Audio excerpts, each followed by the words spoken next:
Sprint won't have a working LTE network until mid-2012, and even then it will only be in select cities. But that hasn't stopped them from releasing an LTE phone. And now that the HTC Evo 4G LTE has finally cleared US Customs, we can crack it open and compare it to its cousin, the One X.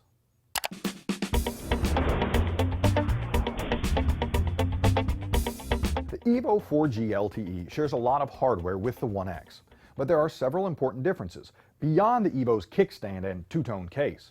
In fact, the first difference is the way you open the phones.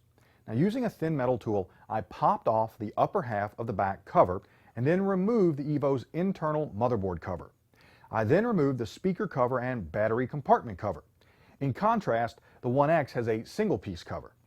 Now that we're inside the phone, we can see more differences between the Evo and the One X. For starters, the Evo has a larger capacity battery, 2,000 milliamp hours instead of 1,800.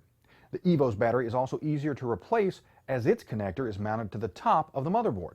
Speaking of motherboards, they're also different.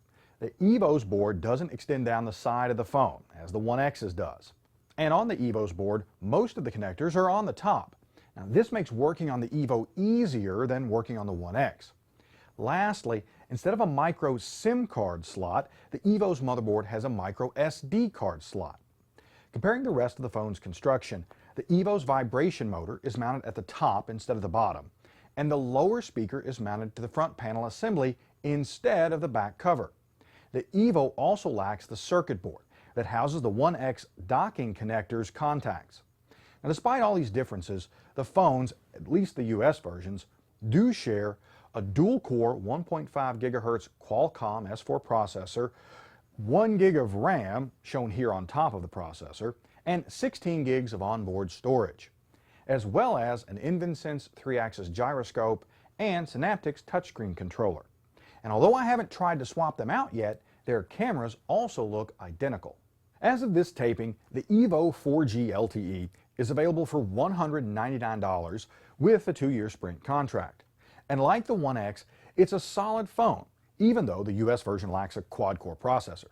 As CNET's Brian Bennett wrote, the new Evo is light years better than its predecessors and flaunts enough features to strike real fear into the hearts of competitors.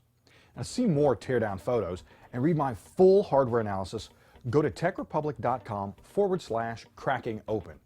I'm Bill Detwiler. Thanks for watching.